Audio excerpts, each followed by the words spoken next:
Class 11, and today we are going to read the chapter number 3 of political science. See the name of the chapter, that is electoral politics. So let's start with the name of the chapter, that is politics which is related to the elections. So let's see what is electoral politics. So see the very first page of the chapter, the overview is given here. In this overview, we had read in the previous chapter that democracy is possible only through the people.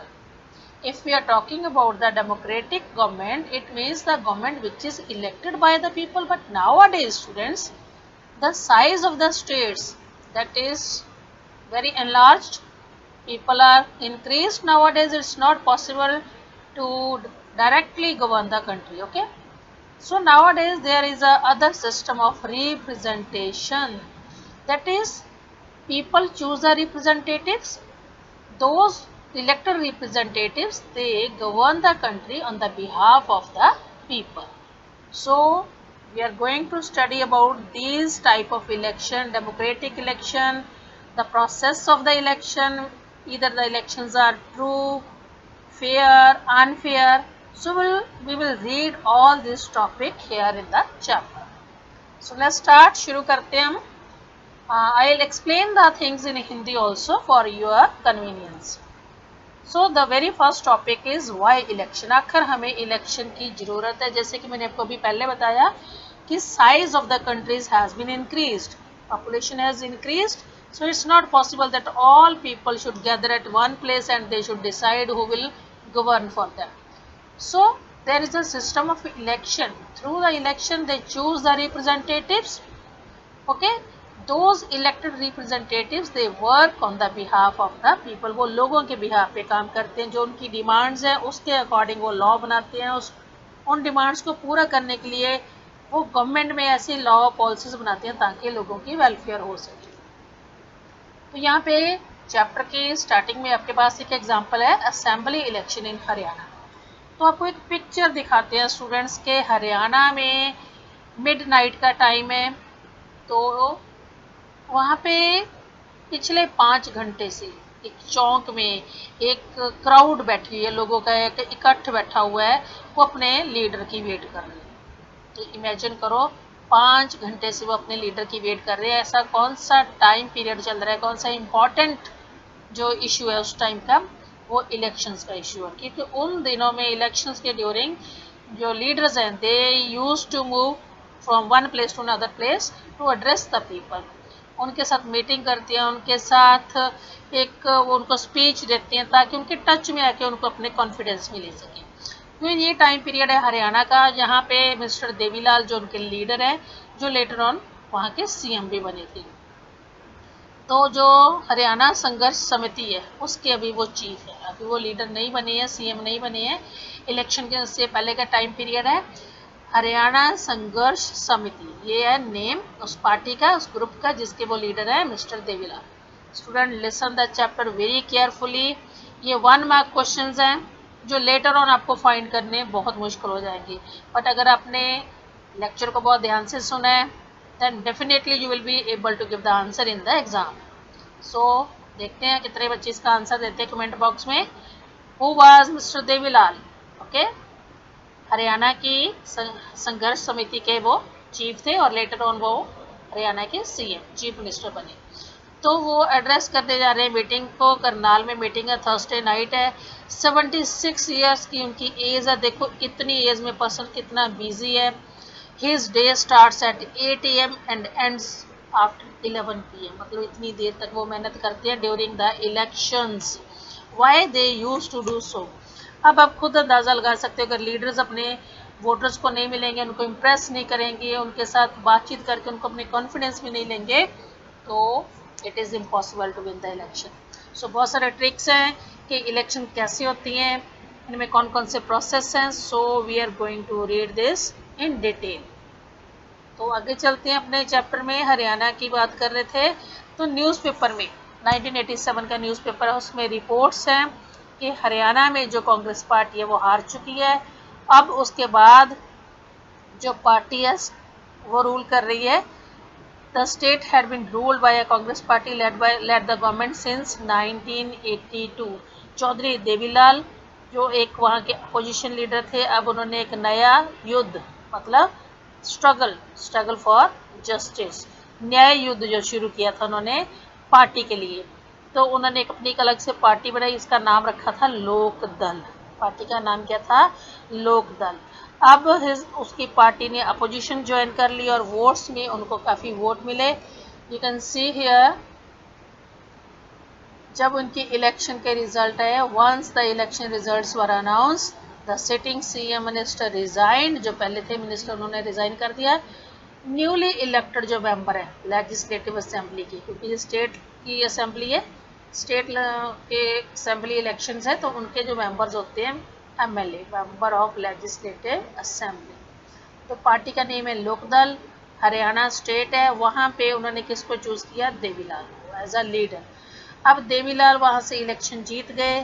The governor invited Devilal to be the new CM. अब election में ध्यान से सुनो student, election में vote किसने दी? People ने, लेकिन उसको एज अ ऑफिशियल लेटर कौन इनवाइट करेगा? ऑफिशियल लेटर देगा उनको गवर्नर।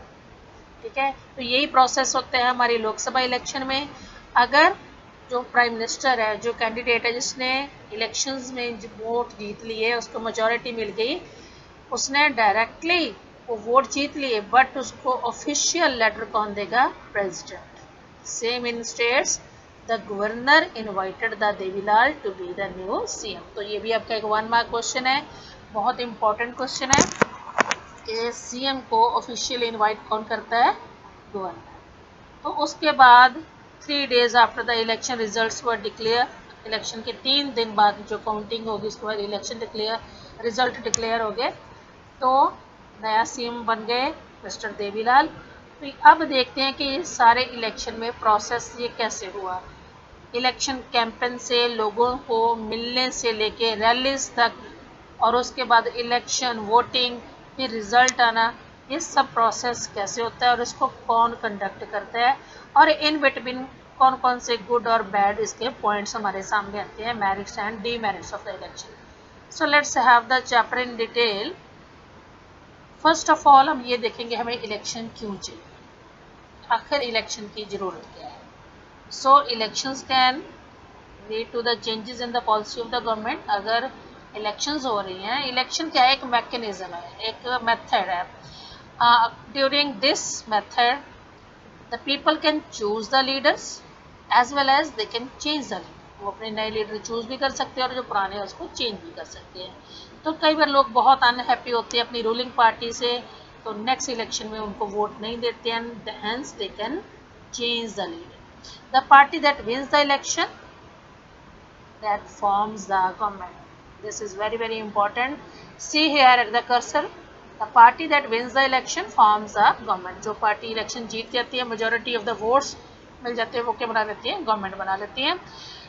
उसके बाद है जो इलेक्शंस के बाद जो गवर्नमेंट है, इसका मीनिंग, ये मेन मोटिव क्या होता है कि अपने कंट्री के लिए, अपने वोटर्स के लिए, वो उनकी वेलफेयर के लिए वर्क।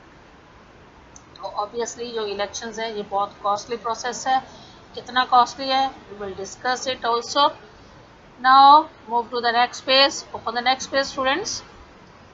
Yes, हम देख सकते हैं कि ये इलेक्शन जितने भी हो रहे हैं, इधर द इलेक्शंस आर डेमोक्रेटिक। अब डेमोक्रेटिक इलेक्शंस की हमें क्या पहचान है? डेमोक्रेसी का इतना पता है कि डेमोक्रेसी में जो लीडर्स हैं लोगों के बिहाफ पे वर्क करते हैं, लोगों को पूरी फ्रीडम है, राइट मिला हुआ, उनको अडल्ट फ्रेंचाइज का राइट है, उसके अंडर वो क्या कर सकते हैं? अपने लीडर्स को चूज और चेंज कर सकते हैं। तो इलेक्शंस क्या होनी चाहिए स्टूडेंट्स? ये देखो क्वेश्चन आपका यहाँ से मार्क करना है।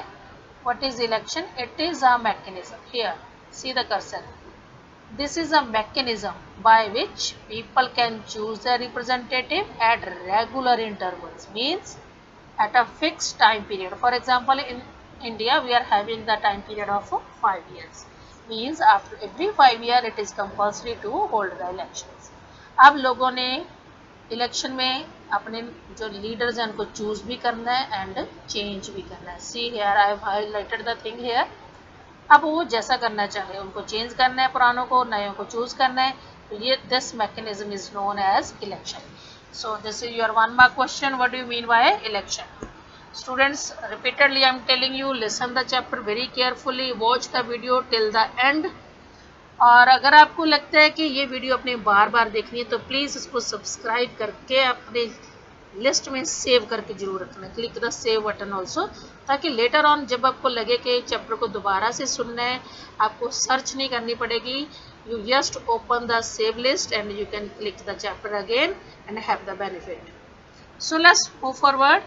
इलेक्शन का मीनिंग समझ आ गया. इलेक्शन एक रेगुलर इंटरवल पे जो इलेक्शन का प्रोसेस होता है जिसमें वो अपने लीडर को चूज कर सकते हैं और चेंज कर सकते हैं, इस मैकेनिज्म को हम बोलते हैं इलेक्शंस. ये 1 मार्क का क्वेश्चन हो गया आपका. Now move at the next point कि इलेक्शंस में वोटर्स को क्या मिलता है. वोटर्स को एक चॉइस मिलती है. जो डेमोक्रेटिक इलेक्शंस हैं, वोटर्स के पास एक चॉइस होनी चाहिए. Means there must be many parties. The voter should have the choice to whom they should choose. They can choose who will make the law for them. Then second one, they can also choose who will form the government and take the major decision. They can also choose the party whose policy programs are good for them and they will guide the government and the lawmaking. So these are the points which make the election democratic. ये हमें मिलने चाहिए. अगर लोगों के पास choice नहीं है, उनके पास पॉलिटिकल पार्टीज नहीं है, गवर्नमेंट कौन बनाएगा, डिसीजन कौन लेगा, कौन सी पार्टी के ज़्यादा अच्छे पॉलिसी प्लान्स हैं, तो इस बेस पे लोग क्या करते हैं, अपनी चॉइस लेके उनको इलेक्शन में चूज करते हैं. Next topic is what makes the election democratic. अब कौन कौन सी चीज़ें हैं जो हमारे कंट्री में इलेक्शंस को डेमोक्रेटिक बनाती हैं. See the point students. ये आपका 4 मार्क्स का क्वेश्चन हो सकता है, 3 मार्क्स का हो सकता है बोर्ड में. तो कौन कौन से ऐसे फीचर हैं. I have mark the feature. Same thing you have to note down in your notebook also. जो आप अभी लेक्चर में सुन रहे हैं, जो मैंने क्वेश्चन फॉर्म में आपको बताए हैं और यहाँ पे नोट कर रखे हैं, वीडियो देखते टाइम आप देख लेना कि कौन से पॉइंट हाईलाइटेड है, उनको अपनी बुक पे मार्क कर लेना. So marking on the book is compulsory for you. It will help you to summarize the chapter and understand the things in a short way. So देखते हैं कौन कौन से points है, conditions हैं जो हमारी elections को democratic बनाती हैं. First, everyone should have be able to choose. Her person को choose करने का right मिलना चाहिए. Everyone should be able to choose. This means everyone should have one vote and every vote should have one equal value. ये नहीं है कि जो रिच पीपल है उनकी वोट को हम 2 के बराबर काउंट कर लीजिए, पुअर पीपल है उसकी वोट को हम 1 काउंट करें. नो. डेमोक्रेसी का फर्स्ट फीचर, सबको राइट टू वोट इक्वली मिलना चाहिए और सबकी वोट की वैल्यू क्या होनी चाहिए, same, equal value. 1 vote 1 person 1 vote, okay, with the equal value. इसको शॉर्ट में याद रखना. ये आपका फर्स्ट पॉइंट है जो हमारी इलेक्शंस को डेमोक्रेटिक बनाता है. दूसरा point, second, there should be something to choose from. Parties, जो पार्टीज हैं वहाँ से कुछ चूज करने के लिए हमें अच्छा मिलना चाहिए, कोई अच्छे कैंडिडेट्स होने चाहिए और जो इलेक्शंस हैं वो फ्री एंड फेयर होनी चाहिए. ठीक है. और रेगुलर इंटरवल पे होनी चाहिए. एक टाइम, फिक्स टाइम पीरियड के बाद होनी चाहिए. ये नहीं कि एक बार इलेक्शन होगी फिर 20 साल तक होनी नहीं है. After every 5 year there is the provision of election according to our constitution. हमारे लॉ में, कॉन्स्टिट्यूशन में रिटर्न है कि 5 ईयर के बाद, प्रॉपर रेगुलर इंटरवल पीरियड के बाद हमारी इलेक्शंस होनी चाहिए और कैंडिडेट्स को एक चॉइस मिलनी चाहिए. फोर्थ पॉइंट देखो ध्यान से, candidate preferred by the people should be elected. अब लोगों ने जिसको वोट दी है वही चूज होना चाहिए, वही उसकी इलेक्शन में वो विनर होना चाहिए जिसको लोगों ने ज़्यादा वोट दिए. तो ये हो गए हमारे free and fair democratic elections. Fifth point देखो ध्यान से, election should be conducted in free and fair. मतलब ये नहीं कि हम लोगों से पैसे ले रहे हैं या उनको वोट के बदले पैसे दे रहे हैं या फिर इसमें कुछ इलॉजिकल या कुछ माल प्रैक्टिसेस कर रहे हैं, गलत काम कर रहे हैं. वो जो इन अनफेयर मीन्स है वो नहीं होने चाहिए. फ्री एंड फेयर होने चाहिए इलेक्शंस. तो these were the compulsory feature which make the election democratic. ये होने चाहिए. एक डेमोक्रेटिक इलेक्शन के ये फीचर 5 पॉइंट्स आपने नोट करने हैं. This is very important question. Now students बात करते हैं, अगला टॉपिक है हमारा, is it good to have the political competition. Now see what is political competition. When we talk about the election and talk about the choice for the people, it means many political parties are there. अगर party ज़्यादा होंगी, 2-4 parties है, तभी लोगों को choice मिलेगी. अगर एक ही पार्टी है, उसकी इलेक्शन हो रही है, लोगों के पास तो चॉइस नहीं किसको चूज करें. सो अगर हमारे पास लोगों के लिए ज़्यादा पॉलिटिकल पार्टीज की चॉइस है, पॉलिटिकल कंपटीशन होगा उनके बीच में, तो आपको क्या लगता है, is this thing is healthy for the democracy और not? Is it good for the democracy और नॉट? अगर मैनी पार्टीज हैं, पॉलिटिकल कंपटीशन हो रहा है, तो sometimes it is good, sometimes it is very bad for the democracy. अब कैसे गुड और बैड है हम देखते हैं कि हर कॉन्स्टिट्यूंसी में अगर हम देखते हैं कि वहाँ पे इलेक्शन में 3-4 पार्टीज हैं, तो कंपटीशन के बहुत सारे मेरिट्स भी होते हैं, चलो लोगों को चॉइस मिलती है. लेकिन ज़्यादातर अगर हम इंडिया की एग्जांपल ले रहे हैं, तो most often we have seen that an electoral competition has many demerits. इसके नुकसान बहुत होते हैं. कैसे नुकसान होंगे, ध्यान से देखो. इसके डीमेरिट्स का क्वेश्चन आपका 3 मार्क्स का क्वेश्चन है, ये 5 में भी आ सकता है, मेरिट्स एंड डीमेरिट्स. तो कुछ अपने मेरिट्स जो ऊपर पढ़े हैं वो मेरिट्स दे सकते हैं कि सबको चॉइस मिलती है, free and fair regular election है. अब डीमेरिट्स लिखने हैं इनके. डीमेरिट्स में सबसे पहले लिखेंगे, it creates a sense of disunity and factionalism. अब एक ही लोकेलिटी है, इस एरिया में 2-4 पॉलिटिकल पार्टी आ गई, पहले किसी ने कोई अपना प्रोपेगेंडा उसको रखा, अपनी शर्तें समझाई, अपने जो प्रॉमिसेस हैं वो लोगों को बताया. अब दूसरी पार्टी आ गई, दूसरी पार्टी ने क्या किया, पहली वाली पार्टी को क्रिटिसाइज किया, ठीक है, उसके अगेंस्ट कुछ एलिगेशन भी लगाए. तो लोगों में 2 तरह के व्यूज होते हैं, some are in favour of that party and some becomes anti of that party. तो इस कंडीशन में क्या होगी, सोसाइटी डिवाइड होगी. This create the disunity and factionalism. Divide कर दिया लोगों को, फैक्शनलिज्म 2 पार्ट्स में. फैक्शनलिज्म में हम काउंट कर सकते हैं कि people are divided on the basis of caste also, on the basis of religion also. So this create the sense of disunity and sometimes it leads to the riots also. So this thing is not healthy for the democracy. अब दूसरा point हम देखते हैं, you would have heard of the people complaining of party politics. अब party politics चल रही है, कुछ उसकी लोकेलिटी में फेवर में है, तो कुछ पार्टी के लोग ऐसे हैं कि अपनी फेवर के लोगों को कुछ ज़्यादा प्रोवाइड कर रहे हैं, उनकी फेवर कर रहे हैं, तो इससे भी हमारी सोसाइटी के ऊपर बैड इफेक्ट पड़ता है. Different political parties and leaders often level allegation, एक दूसरे के ऊपर इल्ज़ाम लगाते हैं, गलत बोलते हैं. This is also a major drawback. Then the next demerit, parties and the candidates often use dirty tricks to win the election. Election जीतने के लिए वो नीच से नीच हरकतें कर सकते हैं, एक दूसरे के ऊपर ट्रिक्स प्ले करते हैं. That is not healthy for the democracy. तो ये भी एक बहुत बड़ा डीमेरिट हो गया. And sometimes we have seen the people that they pressurize the other one to win the electoral fight. जब बड़ी पार्टी के नेता है तो छोटे के ऊपर उनको दबाव डालते हैं, तो इस वे में भी क्या होता है, इलेक्शन हेल्दी नहीं होती है. नाउ सी, कई बार उनकी पॉलिसी प्रोग्राम्स बहुत लॉन्ग टाइम के लिए नहीं चल पाती हैं. तो जो हमारी इलेक्शंस है वो लोग एक होप लेके करते हैं कि after being elected the candidate will do some good work for them, but उनकी पॉलिसी प्रोग्राम लॉन्ग टर्म के लिए नहीं चलती, तो इसके लिए भी लोगों को लॉस होता है. हमारा जो इलेक्शन के ऊपर इतना खर्चा हो जाता है वो सारा लोगों के ऊपर ही, उनके टैक्स के ऊपर, उनके ऊपर एक तरह का बर्डन आ जाता है. सो दीज वर द डीमेरिट्स. हम देखते हैं आगे कौन सा हमारा मेजर पॉइंट्स है. ये आपके पास एक कार्टून है students, see on the next page. साथ साथ अपनी बुक का पेज ओपन करते जाओ. See the cartoons. अब आपको ये कार्टून 1 मार्क्स में पेपर में आ सकते हैं. You have to explain this cartoon according to your capability. आपने जितना सुना उसके अकॉर्डिंग आपने इसको बताना है. मेरे पास योजनाएं हैं, घोषणाएं हैं, वादे हैं. ये बात किसने कही, ये लीडर कह रहा है, ठीक है, ये वोट के दिन है. और ड्यूरिंग वोट्स क्या होता है, जो लीडर्स हैं वोटर्स के आगे पीछे घूमती है, और आफ्टर बीइंग इलेक्टेड वो लोगों को क्या बोलते हैं, बाय बोल के चले जाते हैं. अपने प्रॉमिसेस का बैग उठाया एंड मूव्ड अवे. और ये वोटर है, इसकी हालत देखो, ये कितना वीक लग रहा है, ठीक है. वोटर इससे एक्सपेक्ट कर रहा है, सी हियर, ये एक्सपेक्टेशंस है कि इसने मेरे लिए ये करना था. जाते जाते एक आधा प्रॉमिस ये इसको दे जाता है, थोड़ा बहुत. यहाँ पे वोटर्स कहते हैं कि मेरे पास वोट है, मेरी वोट की वैल्यू है। तो during votes and after the vote you can see the difference. Now students, let's move to the next topic.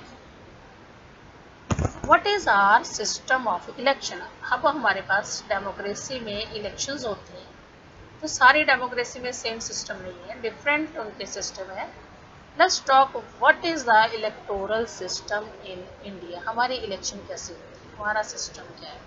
तो पहली बात तो क्लियर है, हमारा रिप्रेजेंटेटिव सिस्टम है।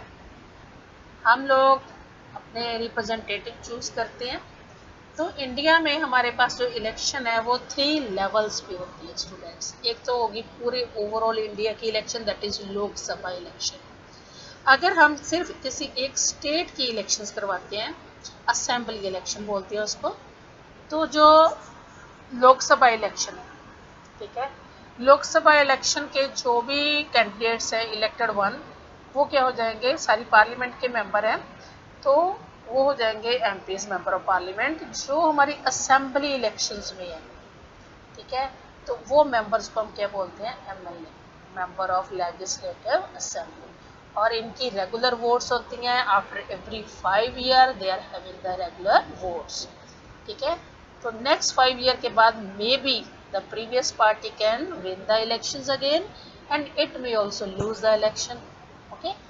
तो इसके अलावा अगर इन बिटवीन किसी भी रीजन से किसी की कोई डेथ होगी या किसी ने रिजाइन कर दिया, तो लोकसभा डिसॉल्व भी हो सकती है। तो इलेक्शंस जो है कॉन्स्टिट्यूंसीज में इन बिटवीन भी हो सकते हैं, मिड टर्म इलेक्शंस भी हो सकती हैं। अगर स्पेशल किसी कॉन्स्टिट्यूंसी में इलेक्शन रहेगी किसी रीजन से, या किसी कॉन्स्टिट्यूंसीज में कोई वेकेंट सीट, खाली सीट पड़ी है, तो उसकी इलेक्शंस होगी, उसको बाई इलेक्शंस बोलते हैं। So these were the major concept, mid term election and by election. अब देखते हैं स्टूडेंट हमारे कंट्री में कौन सा एरिया टाइप जो इलेक्शंस होती हैं, हमने इसको डिफरेंट पार्ट्स में डिवाइड कर दिया है। लोकसभा इलेक्शन होगी, ठीक है, तो लोकसभा में टोटल जितनी सीट है उसके अकॉर्डिंग कंट्री को उतने हिस्सों में डिवाइड कर दिया। फॉर एग्जांपल हमारी लोकसभा में 543 सीट्स हैं, तो पूरे इंडिया को हमने कितने हिस्सों में डिवाइड कर दिया, 543, ओके। बट आजकल जो आज की डेट है हमारे पास जो मेंबर है 545 से ज़्यादा है, more than 55। You can search the new figure from the internet also, but here we will go with the NCERT information। अभी हम NCERT के अकॉर्डिंग ही करेंगे, बट आपको अपनी एक्स्ट्रा इन्फॉर्मेशन होनी चाहिए। नाउ सी, तो हमारी कॉन्स्टिट्यूंसी मतलब क्या हो गया, एक एरिया हो गया, जितनी हमारी वोट्स, हमें जितनी सीट्स चाहिए उतने हिस्सों में, नंबर ऑफ कॉन्स्टिट्यूंसी में हमको उसको डिवाइड कर देते हैं कंट्री को। तो हर कॉन्स्टिट्यूंसी में एक एक पर्सन हमने रिप्रेजेंटेटिव इलेक्ट करना है, उसको हम क्या बोलते हैं, member of parliament. This is highlighted here, see it very carefully. इसमें से आपके 1 मार्क क्वेश्चन श्योर है, श्योर, तो listen it very carefully, okay. What is constituency, constituency क्या होगी, एक एरिया है that is divided according to the number of seats in the Lok Sabha. ये हमारे राज्यसभा में डिफरेंट हो सकते हैं, राज्यसभा में जितनी सीट्स हैं उसके अकॉर्डिंग सिर्फ उसी स्टेट को हम डिफरेंट यूनिट्स में, डिफरेंट कॉन्स्टिट्यूंसी में डिवाइड कर लेते हैं। फॉर एग्जांपल अगर वहाँ पे 250 या 230 सीट्स है, तो उस एरिया को, उस राज्य को इतनी कॉन्स्टिट्यूंसी में डिवाइड कर लेंगे।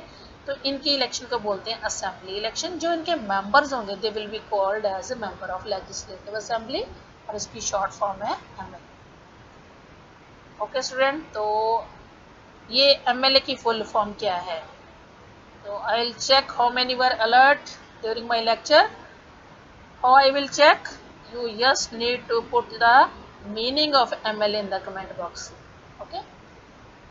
तो अब देखते हैं थर्ड लेवल पे इलेक्शन होते हैं।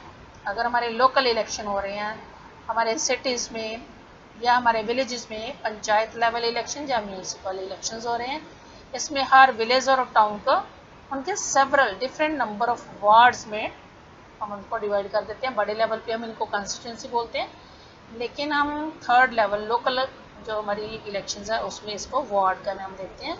जितनी हमारे सीट्स हैं उतने वार्ड अपनी कॉन्स्टिट्यूंसी हमने डिवाइड कर ली, उसके अकॉर्डिंग हर वार्ड में से, हर सीट में से एक मेंबर को हमने चूज़ करना है। फॉर एग्जांपल अगर हमने सबसे पहले स्टोरी में लोकदल देवीलाल की स्टोरी में देखा हरियाणा में, तो देवीलाल ने 60 सीट्स जीती। 60 सीट मीन्स 60 कॉन्स्टिट्यूंसी में उसके पास मेजॉरिटी ऑफ वोट्स मिले। उसके 60 असेंबली जो कॉन्स्टिट्यूंसीज हैं वो उसकी फेवर में इलेक्ट हो गए कैंडिडेट्स। तो ये होगी हमारी कॉन्स्टिट्यूंसीज 3 लेवल पे होगी। एक तो हमारी लोकसभा पे, दूसरी हमारी स्टेट लेजिस्लेटिव असेंबली, तीसरी हमारी जो है लोकल गवर्नमेंट। इसमें कारपोरेशन, म्यूनिसिपल कमेटीज और हमारे विलेज पंचायत हो सकती हैं। Now this is the map जो हमारे कर्नाटका के इलेक्शंस को शो कर रहा है। इसमें डिफरेंट मेंबर्स दिखाए गए हैं। Next the very very important topic that is reserved constituency. Students you must remember, हम पढ़ रहे हैं कि इंडिया में वोट्स कैसे होते हैं, तो उसके अकॉर्डिंग हम देख रहे हैं कि ये वोटिंग सिस्टम में हमारे पास रिजर्वेशन सिस्टम है। रिजर्वेशन सिस्टम में द कॉन्स्टिट्यूशन मेकर्स जो थे, they were worried that in an open electoral competition maybe the certain weaker section may not stand a good chance to get the elected.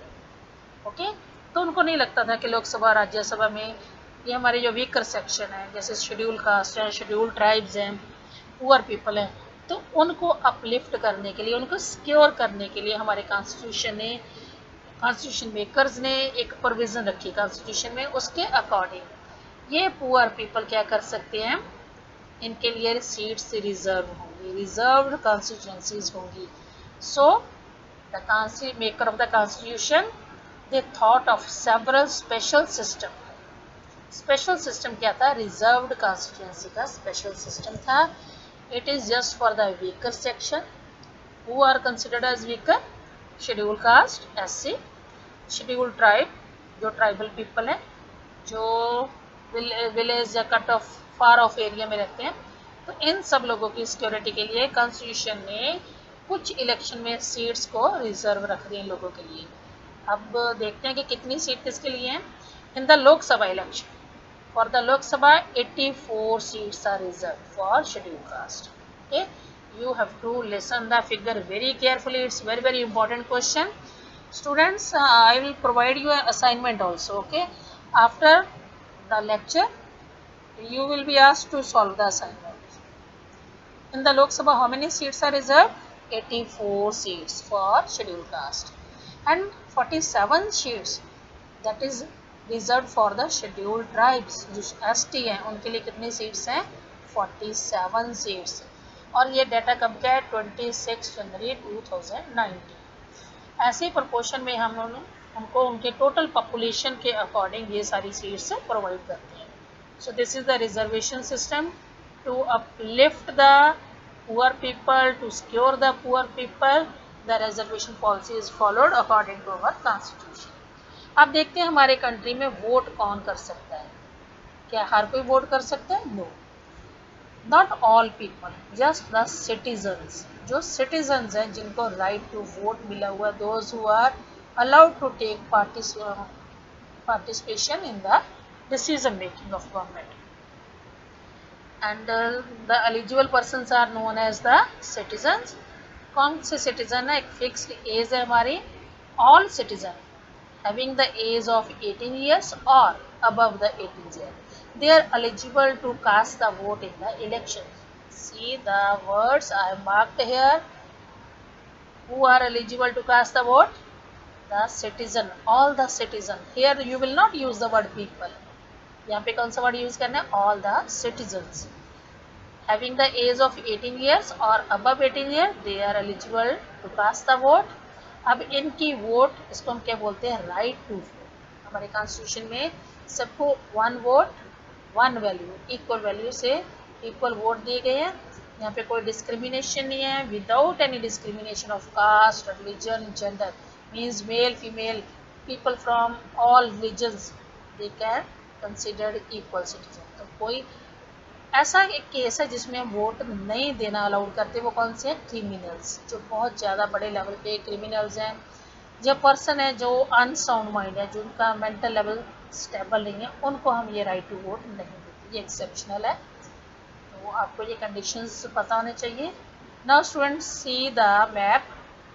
Here we have shown the different big or small parts. Actually, according to the population, हमने उस area को divide कर दिया। इस proper area को बोलते हैं हम कॉन्स्टिट्यूंसी। लोकसभा में कितनी कॉन्स्टिट्यूंसीज है? टोटल 543। ये जो व्हाइट पोर्शन है जनरल पीपल के लिए है। रिजर्व्ड कितनी है? जो रेड कलर में देख रहे हो रिजर्व्ड 84, और शेड्यूल कास्ट के लिए जो ग्रीन पोर्शन शो कर रहा है 47। तो स्टूडेंट इस पार्ट में इतना ही। इसका बाकी का चैप्टर का एक्सप्लेनेशन हम नेक्स्ट पार्ट में, नेक्स्ट वीडियो में मिलते हैं। Till that stay safe, stay connected, and again I am suggesting you to watch the video again and again and subscribe and save the video. So next video के साथ इस chapter का अगला part लेके जल्दी हम आएंगे। Till that, bye.